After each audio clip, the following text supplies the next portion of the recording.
First things first, in this video today, I want to thank all of you tremendously for 100 subscribers.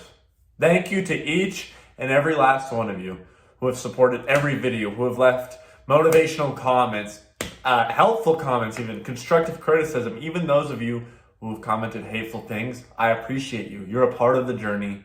You give me a different light and perspective. So I love and appreciate every single last one of you. This is only the beginning of our journey. The channel's only going to get bigger from here, and the quality is only going to get better. I'm planning, like I said last video, to get a different background here soon.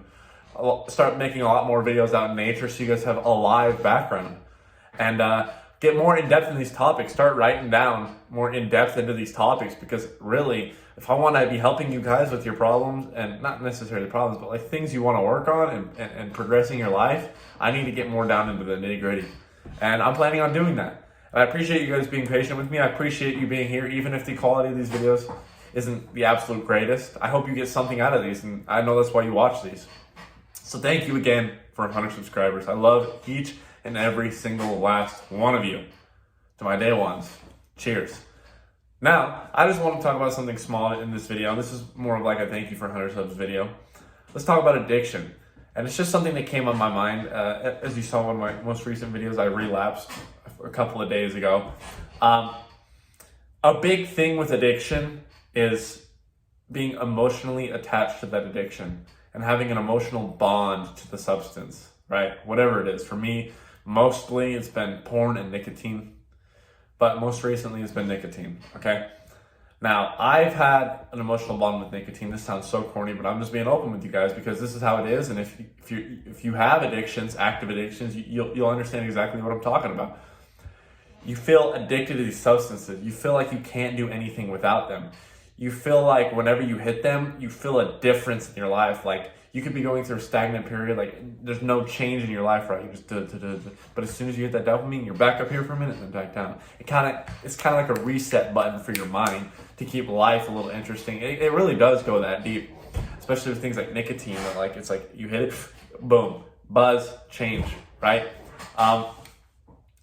You can definitely get emotionally addicted to nicotine, especially if you have a lot of memories associated to the substance. For me, like I said, was nicotine. I have a lot of memories associated. High school, the first time I ever drank, smoked weed, smoked nicotine was with this one buddy. I'm not gonna name him. He knows who he is. I still love him to this day.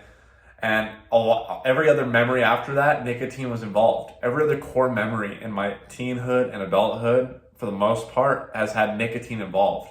So what do you think happens when a major life event happens, whether good nor bad? And I feel uncomfortable and I feel scared and anxious and not able to adapt, like, you know what I mean? And I'm like weary. The first thing I want to do is go hit that nicotine, go get that buzz, because it's what's familiar to me.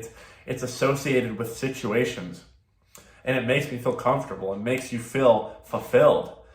That's one of the hardest things when you're cutting out the substance or the activity, whatever it is you may be addicted to that you're trying to fight. Whenever you cut that out, you're gonna be feeling emotional cravings on top of the physical cravings, emotional and spiritual cravings. Like I just said, we could consider that a spiritual craving if we wanted.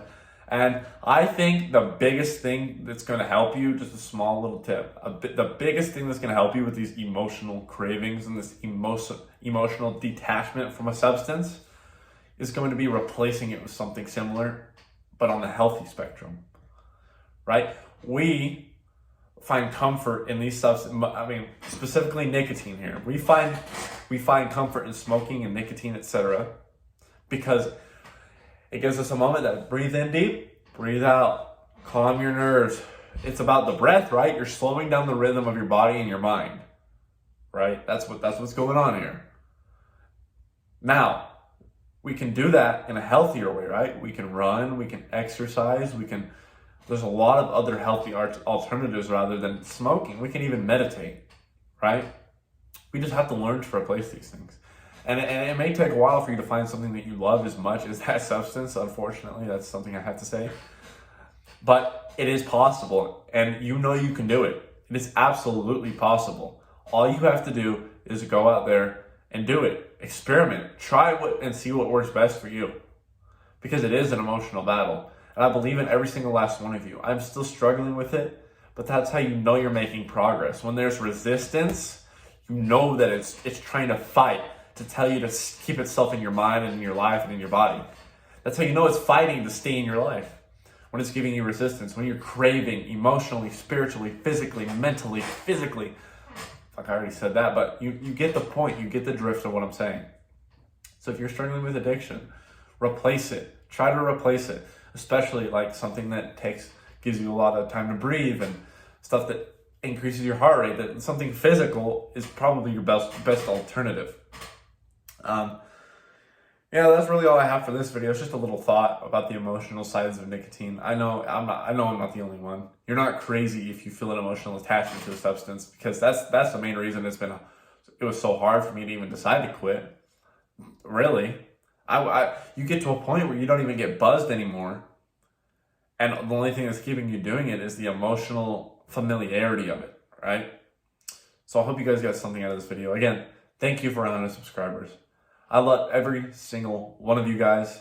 This is only the beginning. I can't wait till we hit 100,000, 250,000, 500,000, 750,000, and 1 million one day. The content will get better. It will get 1 million subscriber worth.